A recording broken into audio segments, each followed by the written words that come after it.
Aurora, listen to me. You're a good girl, a very good girl. But this poor little town has nothing left for you. Your mother's gone, and your father, well, you've seen it yourself. He's no longer in any condition to take care of himself, let alone you. I've got so much on my plate already. My own kid is still in school. I can't take care of both of you. The people in the city, they're wealthy, kind, and childless. They promise to send you to school, dress you nicely, feed you well. It's a chance you'd never get here, not in a lifetime. The man bent down, stroked the little girl's hair, and sighed.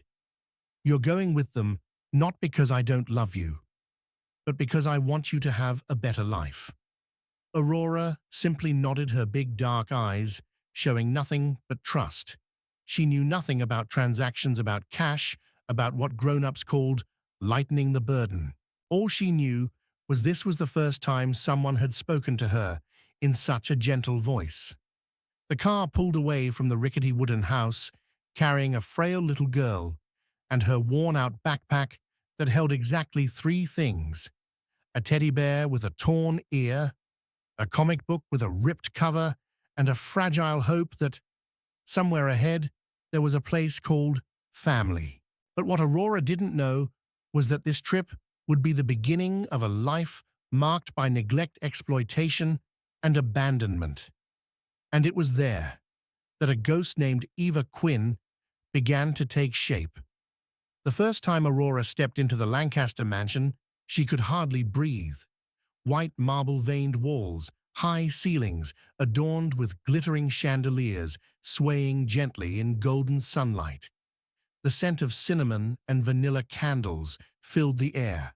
For a little girl who had just left a damp wooden shack, where rainwater dripped directly into her rice bowl, where adults only knew how to drink and curse, this felt like heaven. Vivian Lancaster, a wealthy middle-aged woman with flawless makeup and a perfect smile, opened her arms to welcome Aurora, like a precious gift. You can call me Mother. From now on, I'll take care of you. Aurora said nothing, but for the first time in her life, she felt like she belonged somewhere. She had her own room, a cream lace dress, and waffles with sweet syrup for breakfast. Every night, her foster mother told her fairy tales, kissed her forehead, and wished her good night in a warm voice. Aurora lived in that sweet illusion for 2 years, until one day, Vivian announced she was pregnant. The baby, a miracle doctors had once said was impossible, had arrived, and from that very moment, Aurora disappeared. From every photo, every blessing, every loving glance, her room was cleared out to make way for a nursery. The birthday dress, still hanging in the closet, worn only once, was pushed aside for newborn clothes. Aurora was moved to sleep in the basement laundry room among mops and dryers. The word daughter became just Aurora. Sweetheart turned into make sure you sweep the yard. The warm bedtime hugs were replaced with cold passing glances. She was no longer allowed to go to school. Vivian's reason was simple. Money should be saved for my biological son.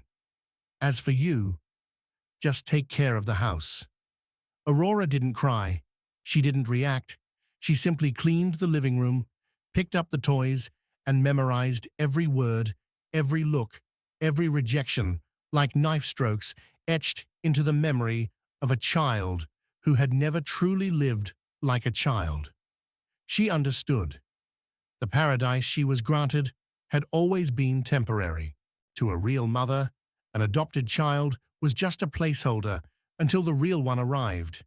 But it was in that dark corner of the basement, the place they hoped would bury her quietly, that Aurora began to imagine another world. A world where she would no longer have to depend on anyone to hand her a future.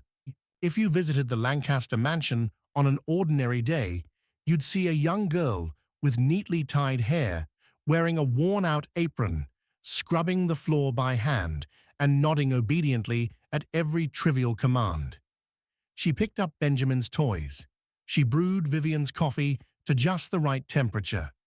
She cooked dinner, scrubbed toilets, washed cars, even knelt to clean stains under chairs that no one else bothered to notice. They called her the unpaid maid. Vivian referred to her as the little freeloader who ought to know her place. And Benjamin, the child Aurora once held in her arms, had grown into a condescending brat, ordering her around like his personal servant. But no one knew that, when night fell, Aurora lived a completely different life. Once the house slipped into slumber, once the mansion lights dimmed, and the hum of the air conditioner became steady and dull, Aurora rose. She quietly powered on the old laptop she had secretly assembled from salvaged tech parts, tapped into the neighbor's Wi-Fi, and began to learn. Aurora taught herself everything she was never allowed to know: finance, programming, content writing, digital marketing, behavioral psychology, entrepreneurship, and strategic management. Every night was a step forward. Every line of code, every lecture video, every worksheet she downloaded and solved was a brick laid in the fortress she was building, unseen by all. And then, Aurora became Benjamin's tutor, not by teaching him, but by doing every bit of his homework. He was praised by his mother as brilliant, a prodigy, the pride of the family. But every essay, every presentation slide, every advanced math problem was written and solved by Aurora. She didn't need anyone to know. She just wanted to watch them deceive themselves, gradually depending more and more on the very mind they looked down on the most. The more Benjamin was celebrated, the lazier and more reliant he became. The more Vivian believed in him, the more blindly she trusted her gifted son. No one knew that the child they worshipped was merely a puppet, controlled by the very girl they wanted to erase from existence. When Aurora Blake turned 18, no one saw her off, and no one asked where she was going. Vivian had no reason to keep an aged servant in the mansion, and Benjamin was too busy with pre-college parties, none of which he had prepared a single presentation for himself. Aurora disappeared from that house as softly as a breath, no tears, no door slam. And the name Aurora vanished with her. She left everything behind, and the moment she stepped through the Lancaster gates, she assumed a new identity: Eva Quinn. Eva Quinn had no legal address, no official diploma, no patron, and no family. But she had something the world craved: knowledge, real-world skills, and a mind that had never once gone idle. While Ivy League students were still scrambling for internships, Eva had already earned her first income through freelance gigs on Upwork, Fiverr, coding platforms, ghostwriting, and anonymous consulting. She never showed her face. She never used her real voice. But the code she wrote, the financial reports she dissected, the business strategies she crafted, began to circulate within the startup scene like a mysterious force of value. Eva Quinn, the ghost analyst. 2 years later, Eva was the mastermind behind a personal finance app for young people, helping them invest, track cash flow, and manage debt. The app became such a hit that 3 venture capital firms offered to invest. Eva turned down all 3. She chose to walk alone. Quietly, she opened a small office in New York under a proxy name. No one knew who the real owner was, but everyone knew the product was changing, how an entire generation spent, saved, and built wealth. Meanwhile, Benjamin, his mother's prodigy, continued basking in a manufactured glow. Backed by Vivian's money, he launched his own tech startup, attended conferences, and got featured in magazines, all thanks to the Lancaster name. But in the shadows, Eva watched. She knew every weakness he had, everything he didn't know, every plagiarized idea, every skill he never learned. Because the one who built that puppet was her, and she knew one flick of her hand and everything could shatter like thin glass. Aurora Blake was dead.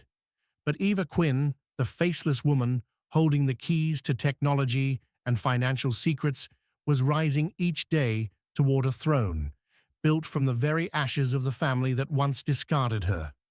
No one suspected, no one recognized her, and that was exactly what made her more dangerous than anyone. When Aurora Blake turned 18, no one came to see her off, and no one asked where she would go. Vivian had no interest in keeping an aging maid in the mansion, and Benjamin was too busy attending pre-college parties. He couldn't even prepare a single presentation on his own. Aurora slipped away from that house as quietly as a breath. No tears, no slamming doors. And with her, the name Aurora disappeared. She left everything behind, and the moment she stepped beyond the Lancaster estate gates, she assumed a new identity: Eva Quinn. Eva Quinn had no legal residence, no official qualifications, no backing, and no relatives. But she had something the outside world desperately craved: knowledge, practical skills, and a mind that had never once gone dormant. While Ivy League students fumbled through internship applications, Eva was already earning her first income through freelance gigs on Upwork, Fiverr, contract coding platforms, ghostwriting jobs, and anonymous consulting services. She never showed her face. She never used her real voice. But the lines of code she wrote, the financial reports she analyzed, and the business strategies she devised began to ripple through the startup world, tied to a mysterious and valuable name: Eva Quinn, the ghost analyst. 2 years later, Eva was the brain behind a financial management app tailored for young people, helping them invest, track their cash flow, and learn how to manage debt. The app became so successful that 3 venture capital firms offered funding. Eva declined them all. She chose to walk alone. Quietly, she opened a small office in New York under a proxy name. No one knew who the true owner was, but they all knew that the product was revolutionizing how an entire generation spent, saved, and built wealth. During that time, Benjamin, his mother's so-called prodigy, continued basking in a fabricated spotlight. Fueled by his mother's money, he launched a tech startup, attended conferences, and got featured in magazines, all thanks to the Lancaster name. But in the shadows, Eva kept watching. She knew every weakness he had, everything he didn't know, every idea he stole, every skill he never learned. Because the one who built that puppet was her.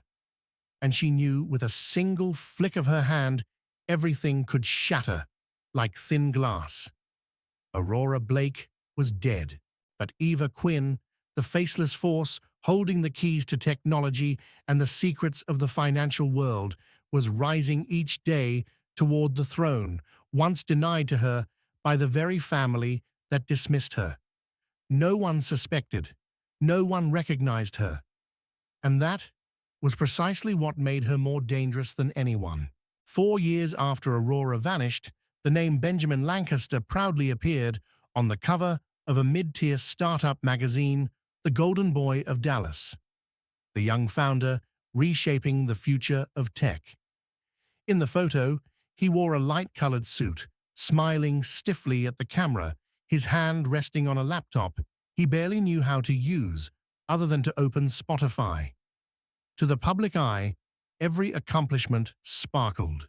A startup with 3 successful funding rounds, a tech product hailed by local media as a breakthrough solution for young consumers, and a proud mother behind the scenes, Vivian Lancaster, boasting endlessly to her friends, "My son was born to succeed. He inherited my intelligence, unlike the previous one." But the truth, like every castle built on sand, was beginning to crack from within. Benjamin didn't understand how the app actually worked. He couldn't manage the tech team. Financial reports had been fabricated for months. Promises to investors were constantly delayed. Worse still, the platform his company had built was based entirely on open-source code, with no proprietary value. When a competitor discovered and exposed this, the media exploded. Within 2 weeks, every investor pulled out. The office was sealed. The startup declared bankruptcy. Benjamin stood in the middle of a chaotic press conference, sweating, trembling, unable to answer even a basic question about how his platform functioned. He looked like a child dragged onto a stage without a script.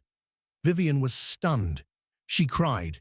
She screamed at the media that this was a setup. She called friends, begged for political, financial, and media favors, but no one answered.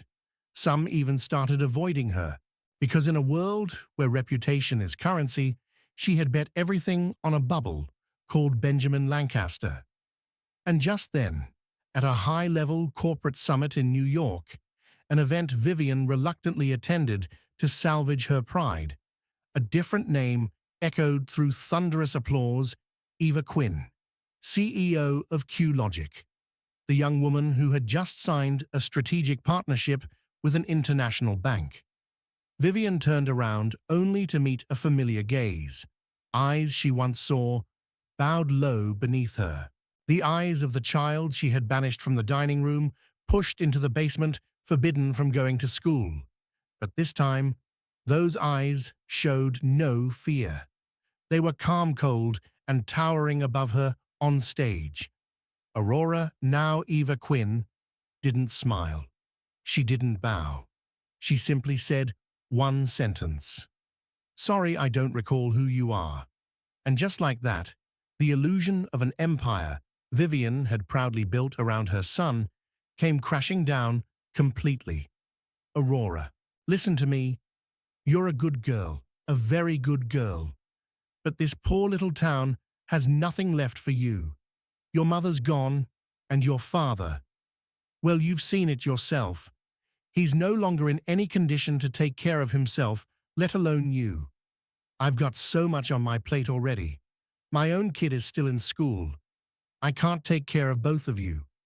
The people in the city, they're wealthy, kind, and childless. They promise to send you to school, dress you nicely, feed you well. It's a chance you'd never get here, not in a lifetime." The man bent down, stroked the little girl's hair, and sighed. "You're going with them, not because I don't love you, but because I want you to have a better life." Aurora simply nodded, her big dark eyes showing nothing but trust. She knew nothing about transactions, about cash, about what grown-ups called lightening the burden. All she knew was this was the first time someone had spoken to her in such a gentle voice. The car pulled away from the rickety wooden house, carrying a frail little girl and her worn-out backpack that held exactly 3 things: a teddy bear with a torn ear, a comic book with a ripped cover, and a fragile hope that somewhere ahead there was a place called family. But what Aurora didn't know was that this trip would be the beginning of a life marked by neglect, exploitation, and abandonment. And it was there that a ghost named Eva Quinn began to take shape. Whenever Vivian Lancaster entered an event, all eyes inevitably turned toward her. Her face was pampered with the same serum favored by the elite, her dress custom-made in Milan, and her smile carried just enough arrogance to whisper, "I know I'm better than you." But what drew the most attention wasn't the diamonds on her wrist, it was the person beside her, Benjamin. To Vivian, her son was the living proof of the only right decision I've ever made.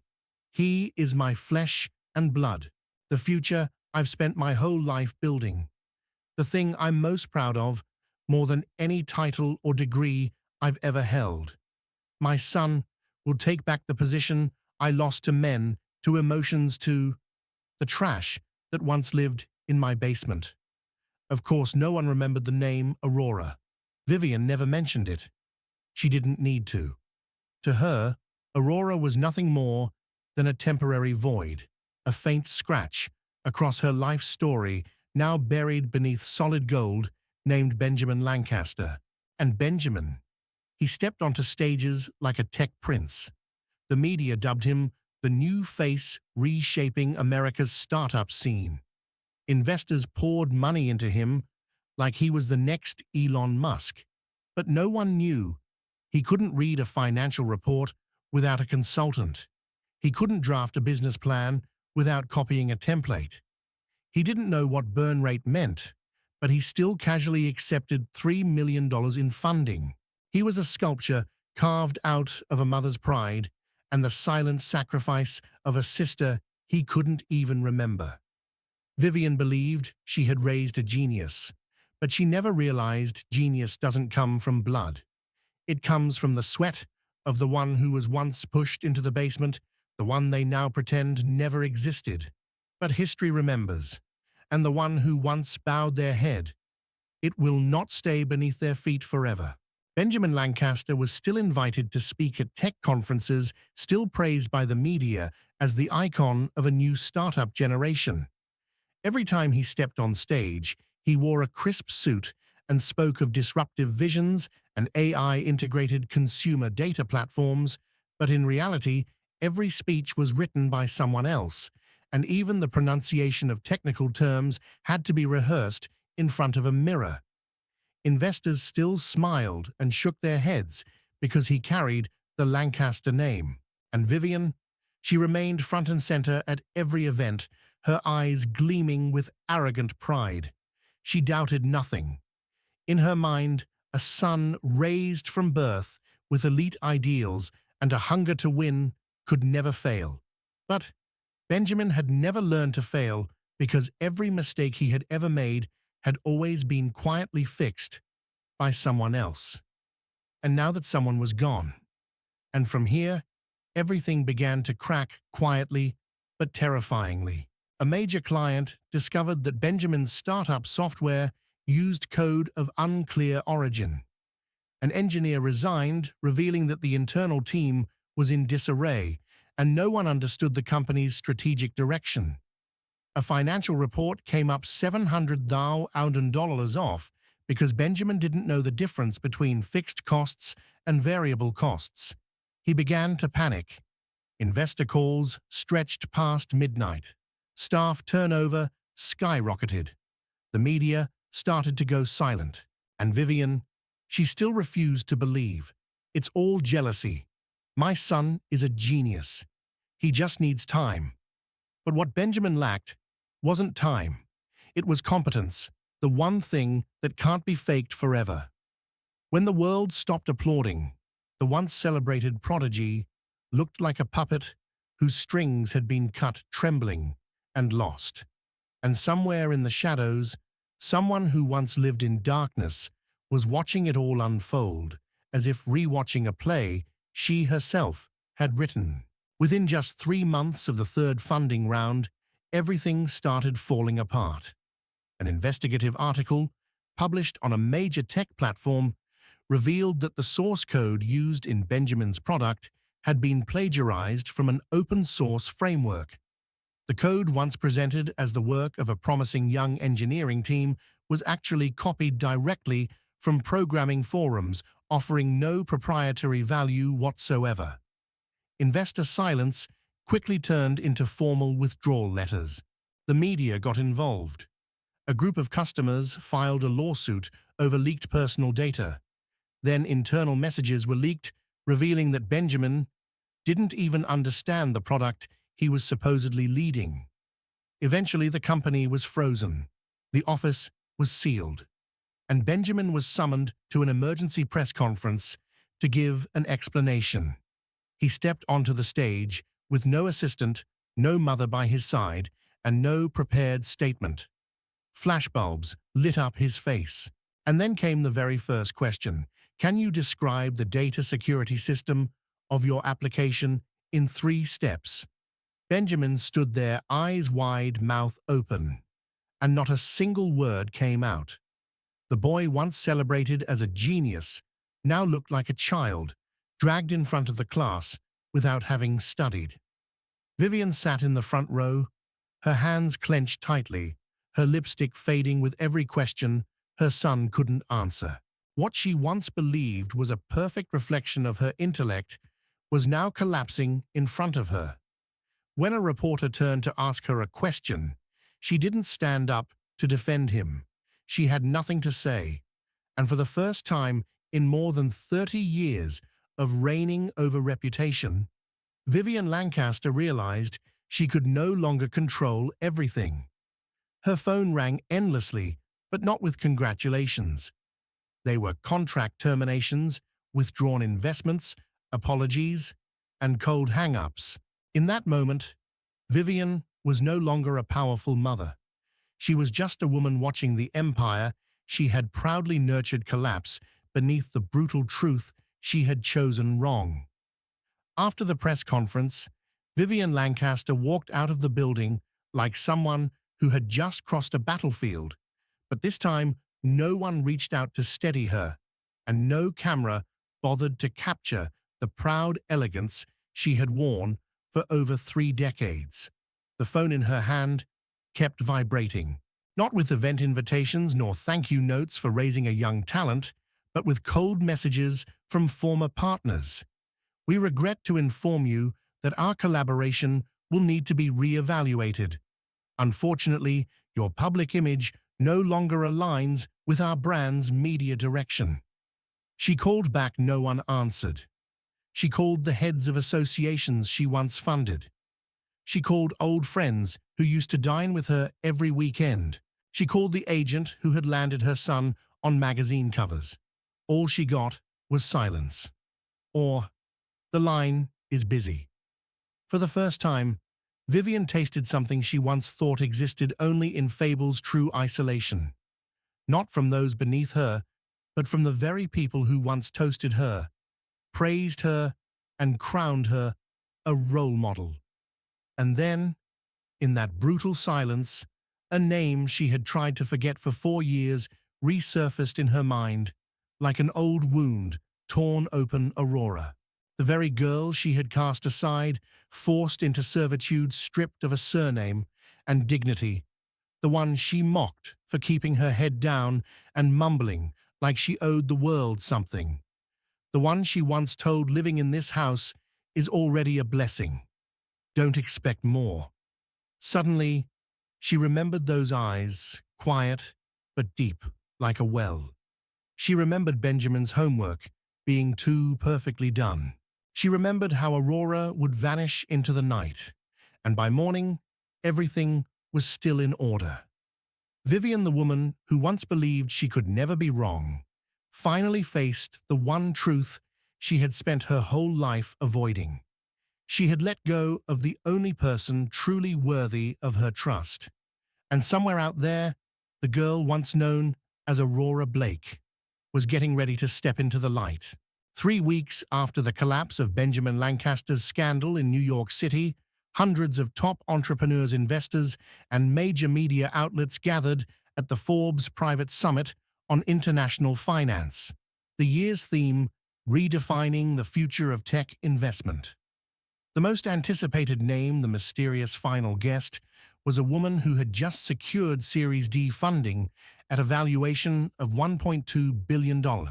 Her name appeared on the LED screen with a simple introduction: Eva Quinn, CEO and founder, Quinn Capital.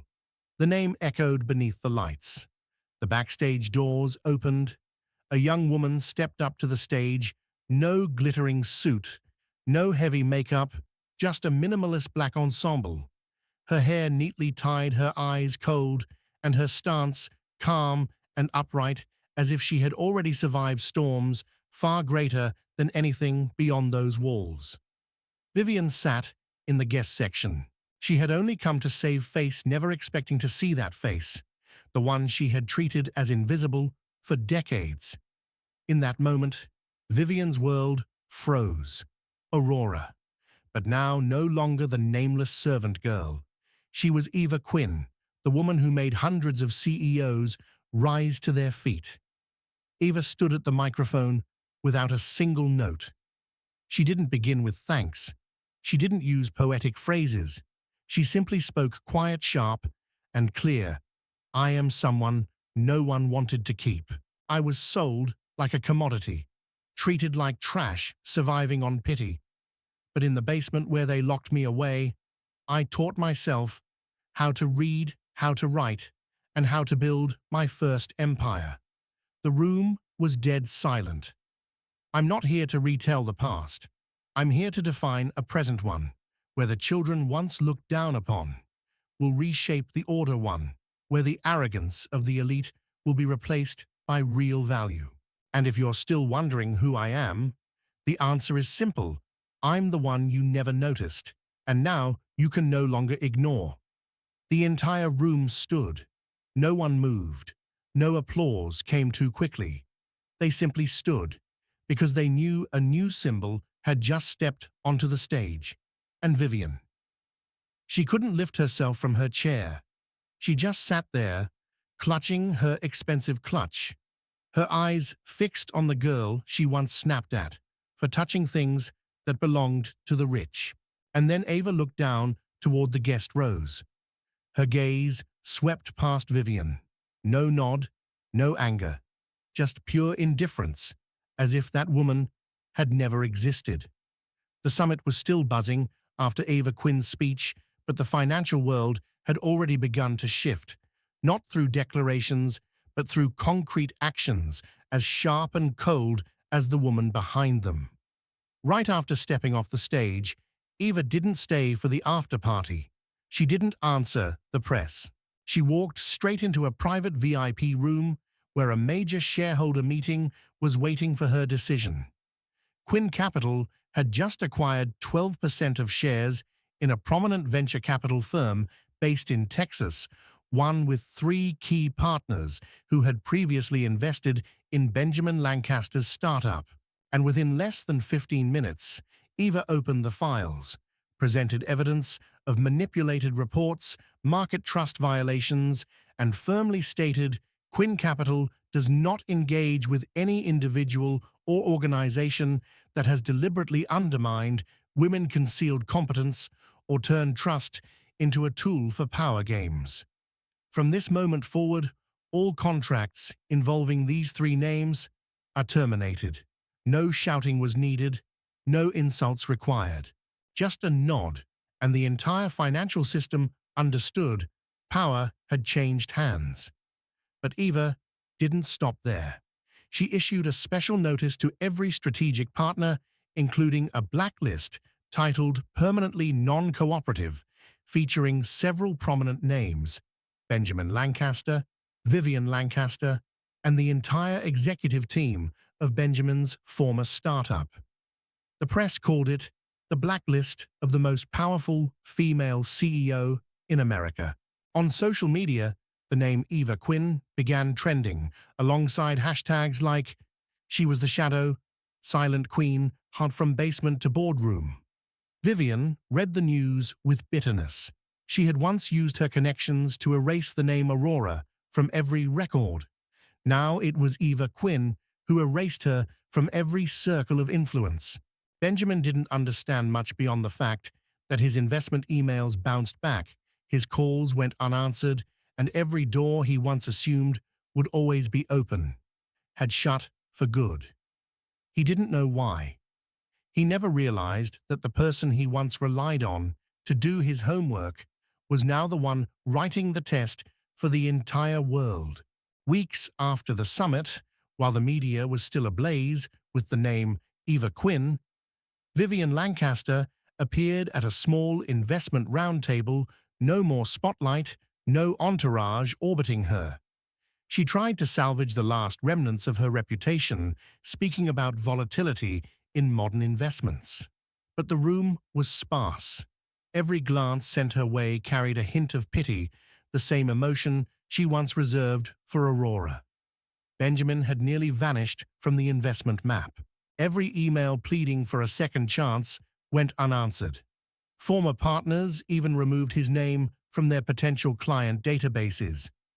A boy once hailed as the next generation of leadership had now become the textbook example for a brutal lesson.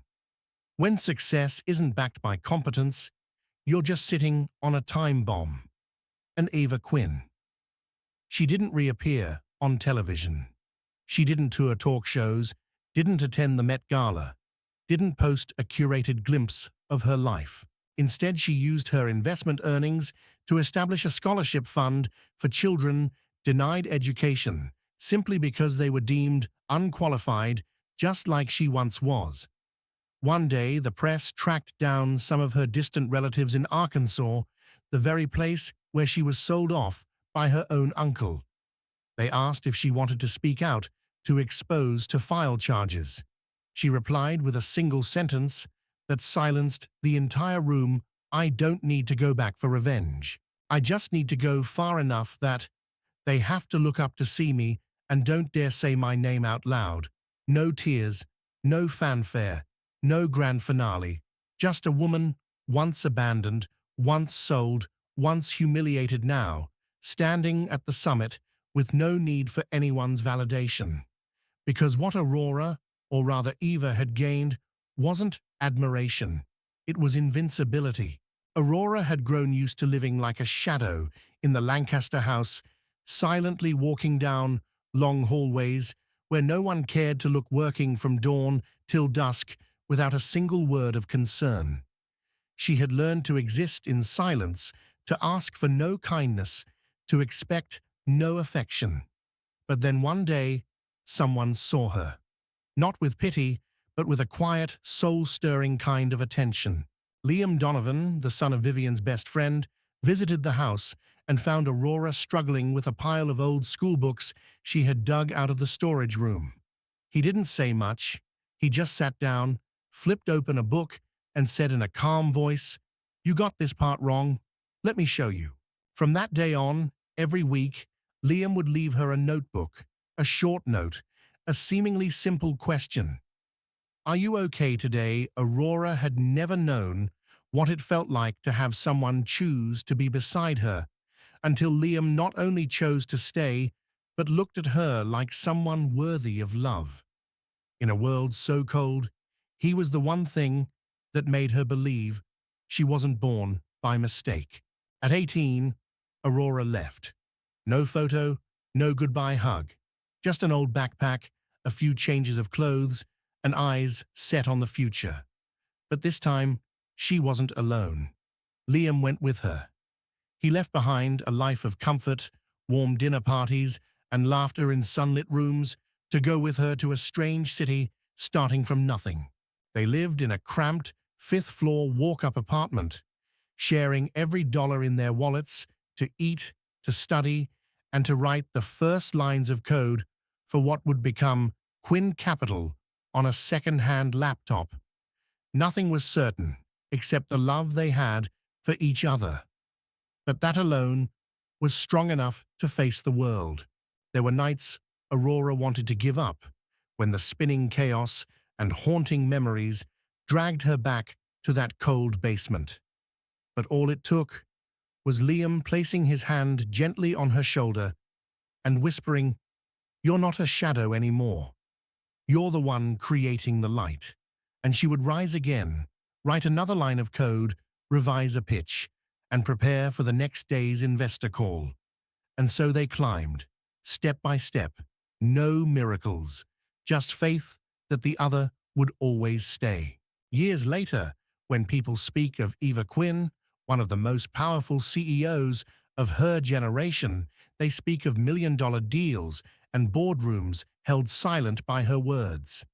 But behind the door of a lakeside home on the outskirts of Austin, where there are no cameras or flashes, Eva isn't the queen of capital.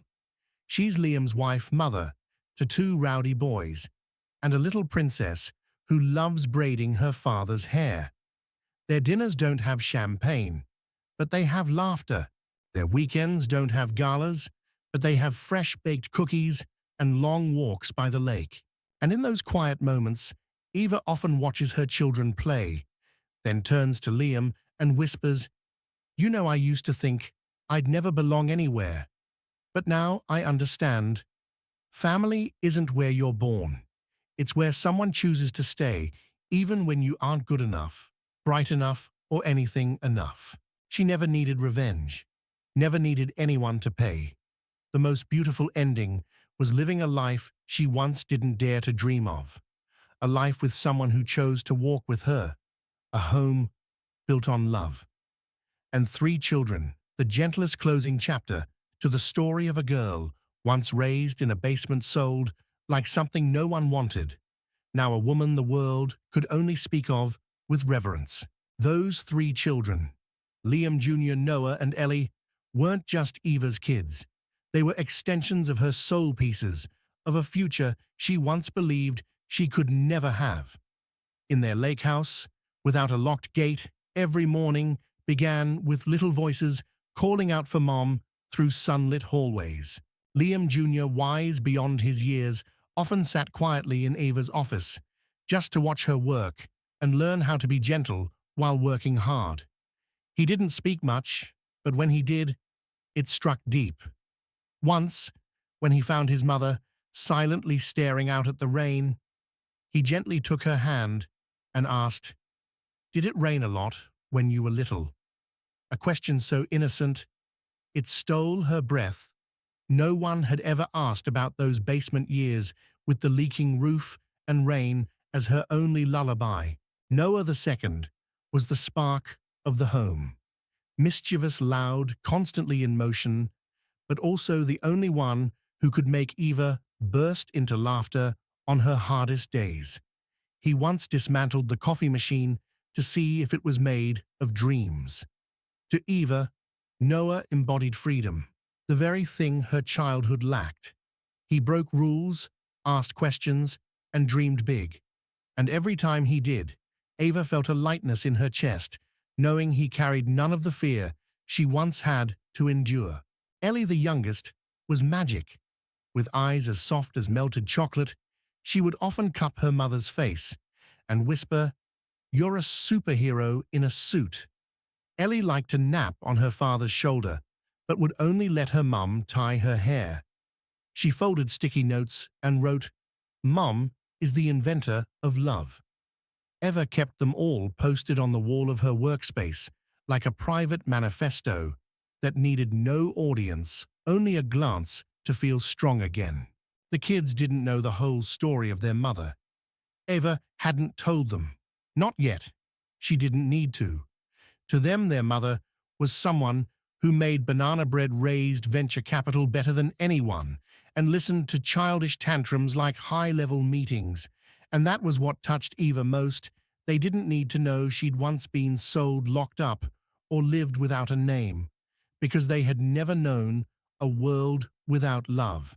And that alone convinced Eva that she had done something greater than any billion-dollar deal. She had broken the cycle. No one in her family would ever again be called a burden. No child would have to study in silence under a kitchen light. No dinner would be eaten alone in a corner. Her home, though not lavish, was filled with real laughter, with children growing up whole and bright-eyed, in a place where the little girl from the basement had finally opened the door and let joy walk in. She no longer needed to prove anything to the past. No need to look back, no bitterness, because in the way her eldest son helped his sibling with math, in the giggles of Noah running wild in the yard, in Ellie's warm goodnight hugs, Eva knew, "I've done what no one ever did for me. I've built a family. And this time, it's a real one." If there's one thing I've learned after all those endless years, it's this: sometimes you have to lose everything, your dignity, your trust, your youth, even yourself, before you can quietly realize what you truly need to start over. It's not recognition from others. It's not an apology or a saving hand. It's just a reason to stand up. Even the smallest reason can be enough to take the next step. That reason could be the eyes of someone who believes you are not a mistake. It could be a simple question like, "Are you okay today?" from someone who still remembers you exist. Or just that fleeting moment when you realize you no longer want to live a life where your worth is defined by someone else. When everything falls apart, don't rush to gather the ashes. Look down at your own hands. If they still tremble with the desire to live with kindness and are strong enough to embrace themselves, then you still have everything. I once thought I was born by accident. like a blot of ink smudged across a page that life had planned to keep clean, tidy, and flawless. In a world where every child had a seat at the table, I was the one sitting on the floor quietly, washing the dishes, trying not to make a sound. My childhood was an unbroken stretch of silence. No one called my name. No one asked how I felt. No one truly wanted to know if I was okay. I used to wonder, why do I even exist? Why does it feel like just breathing the same air is already a burden? There were nights I didn't sleep, just stared at the ceiling, wishing I'd wake up the next morning and simply no longer be there, not to be noticed, but just so I could stop feeling invisible. I prayed not for money, not for miracles, not to be loved like a fairy tale princess. I only asked for something so small people might laugh if they heard it. Please, let someone remember me tomorrow. I just wanted a glance to pause, because I was really there. A name called, not followed by a command. A simple gesture, like someone setting an extra pair of chopsticks at the table and remembering that I was hungry too. Do you know what the deepest kind of pain is? It's not being beaten, not being scolded. It's being forgotten, being looked through like you never existed. I lived that way for years, believing I was someone else's excess. But the worst part was when I began to believe they were right. When I started teaching myself to live smaller, quieter, more invisible, just to stay in a world that had no space for me. But here's the strange part. Even in my darkest nights, there was still a tiny part of me that wouldn't go out. A dim, stubborn flicker. It whispered, maybe, just maybe, I'm not a mistake. And that flicker kept me alive just long enough to reach where I'm sitting today. A place where no one can deny that I exist. A life where every step I take leaves a mark. No one forgets my name anymore. And if they do, it's okay, because I've learned how to remember it myself. And that's enough. But then I realized being forgotten by others is not the end of your story. Just because they turn away doesn't mean you have to disappear. Just because they don't say your name doesn't mean you don't have one to carry. People may not see you. They may walk past you in hallways, at dinner tables, or throughout your life as if you're just a shadow not worth noticing. They may push you to the sidelines simply because you don't fit the mold they've defined as worthy. They may label you with words you never chose, useless burden, mistake. And if you live in that denial long enough, there comes a day you might start to think, maybe they're right. But the truth is, no one except you has the right to write your final chapter.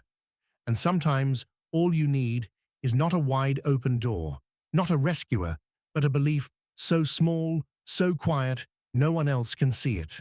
A flicker that refuses to go out. A seed lying dormant in your chest, silent, frozen, waiting for the moment you lift your head and ask yourself, what if I don't fall this time, just like me? A tiny seed buried deep in a basement under layers of silence, rejection, and unnamed pain. No sunlight, no water, no encouragement. Just thick darkness and the sound of cold footsteps walking past every day. But somehow, that seed grew. From the bottom of a place no one wanted. From a space where no one called my name. With nothing but warmth from within myself, I pushed through. Slowly, stubbornly, but real. And one day, I didn't need them to remember me anymore. Because I had become someone they couldn't ignore. And by then the strange thing was, I no longer needed their recognition. Because I had already seen myself. And that was enough. I didn't succeed because I was stronger than everyone else. I'm not the toughest person, nor the smartest in the room. I've been broken. I've been hopeless. I've wanted to give up. But I learned something true. Resilience doesn't lie in shouting to the world that you've been hurt. It lies in quietly continuing to move forward even when no one's watching. I didn't fight back with screams. I didn't need rage or revenge. I just worked. Quietly, healed, quietly, became the version of myself they never believed I could be. I didn't get even with pain. I responded with a happy life, a warm home, 3 children who know they are loved, and a peace I built with my own hands, piece by piece, from the ashes they left behind.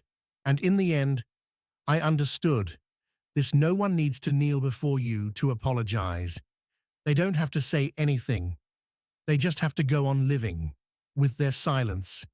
And you go on living too, not to prove anything anymore, but to savor every moment of the life you reclaimed quietly, freely, and deservedly. I once dreamed of having a family, not the lavish dinners, not the white walls and perfectly set tables, but a simple place where I no longer had to whisper to myself, "Do I even deserve to be here?" There were days in my past when all I wished for was one evening, where someone would say goodnight one morning, where someone would remember I still existed. And now I have 3 children who call me Mom with the purest voices I've ever heard. I have a man who loves me, not because I'm successful or strong, but because I dared to rise from wounds that once seemed unhealed. He doesn't love me as a champion. He loves me as someone real, with all my cracks and the darkness I once carried. Every morning when my little girl climbs into bed, places her tiny hand on my cheek and giggles, I feel my heart soften in ways no medal or title could ever bring. That is the moment I understand happiness isn't loud or grand. Happiness is when you can finally breathe without bracing yourself for rejection. It's knowing that even if the world turns its back on you, you still have a home where love doesn't come with conditions. And most of all, happiness is knowing you no longer have to live in fear. I don't need anyone to remember my name. I don't need headlines. I don't need to be called a role model or a symbol for anything. But if there's anyone out there who's ever felt like me, felt like a shadow in a world built only for the approved, sat alone in the dark, wondering, do I deserve to exist? Then please remember this. You were not born to live in pieces. No one was born just to endure, just to shrink into the mold others carved for them. You don't have to scream. You don't have to beg. You don't have to trade your dignity to be loved. Gentleness is not weakness, and silence does not mean you are invisible. Wherever you are in your life, whether at rock bottom or standing at a crossroads, you can always begin again. You don't need permission. You don't need to have all the answers. You just need to ask yourself one simple question powerful enough to shake your entire inner world. If I were no longer afraid, what would I do? And if you dare to take even one step toward that answer, just one, you won't be in the same place anymore. You'll start to see light from within yourself. And that light, sooner or later, will lead you home. To a place where no one needs you to prove anything. To a place called yourself. Some stories don't need to end with applause or a standing ovation. Some stories end in silence, but it's the kind of silence that comes when hearts tighten with empathy, with understanding, with something deeply real being stirred inside us. The story you just heard isn't only about a girl who was abandoned and later became a powerful CEO. It's a quiet manifesto for everyone who's ever been told they weren't enough, for those who've been called a burden, for those who grew up and no one ever asked them, "Are you okay?" She is the reflection of so many out there, once treated like a shadow, sold like something disposable, erased even within the home that was supposed to protect her. But the miracle is, even the souls once rejected can rewrite their fate. As long as they don't give up. The greatest lesson here isn't to succeed so you can get revenge. It's not to rise just so others will bow their heads. It's this: when you love yourself enough and have the courage to keep walking, you'll realize no one can take away from you what you never gave up on. You don't need to shout. You don't need to fight for your place. You just need to live, but live with kindness, with endurance, and in truth to your own heart. And one day, when you look back, you'll realize you didn't just survive, you surpassed. Just like her, someone who once thought she was a smudge no one wanted to keep. Now she's the one who created a home where no one has to fear being forgotten, where 3 children grow up, never doubting their worth, where love, respect, and laughter fill the air, all the things she never had as a child. That's not magic.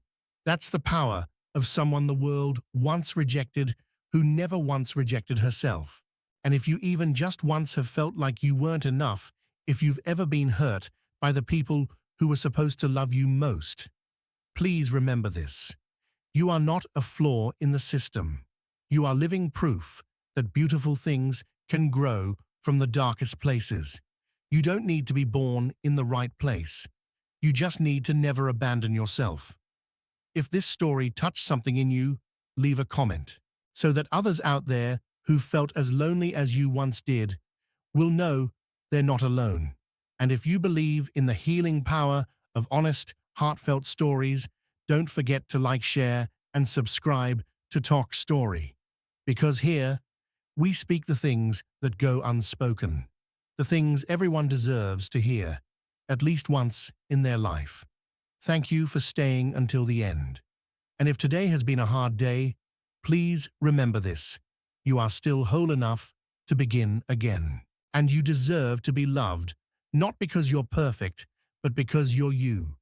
I don't know who you are, how old you are, or whether you're sitting in a brightly lit room or a dark corner with nothing but the sound of a fan and your own heartbeat. But I do know this: if you've read this far, maybe you saw yourself somewhere in this story. Maybe you once lived like Aurora. I didn't write this story to paint a glamorous revenge or to satisfy anyone with the image of the weak flipping the game in front of a stunned society. No, I don't need a grand finale, because some pain in life doesn't need to be answered with applause or praise. I wrote this because I know the feeling of growing up in a world where you are always left outside the door, not because you didn't knock hard enough, but because it was never meant to open for you in the first place. I write for those who had to try twice as hard not to shine, but just not to be left behind. For the quiet kids in the schoolyard, always the last to be picked for the team, always smiling to hide that no one asked to walk home with them. I write for the girls who sat at the edge of the dinner table, taking less food because they didn't want to be called greedy, who studied themselves to exhaustion and still got compared to a more obedient sibling. I write for the adopted children, those constantly reminded you should be grateful, don't expect love too. For those who grew up on conditional love, be thankful, be quiet, don't be a burden, and only then would they be deemed worthy of existing. And the most heartbreaking part is when they start to believe it, that they must shrink to fit someone else's gaze, that they're not allowed to be angry, to ask to say, I need love, because that would be seen as weak, as aren't you already lucky enough. They live like shadows, quiet, neat, easy to tolerate, until one day they no longer recognize who they're trying so hard to become just to earn one thing: recognition. I write because I've seen them.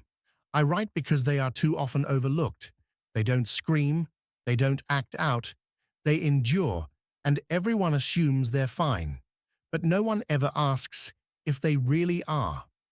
I write for them because if even one of them reads these words and no longer feels lost, no longer feels invisible, then this story has done its job.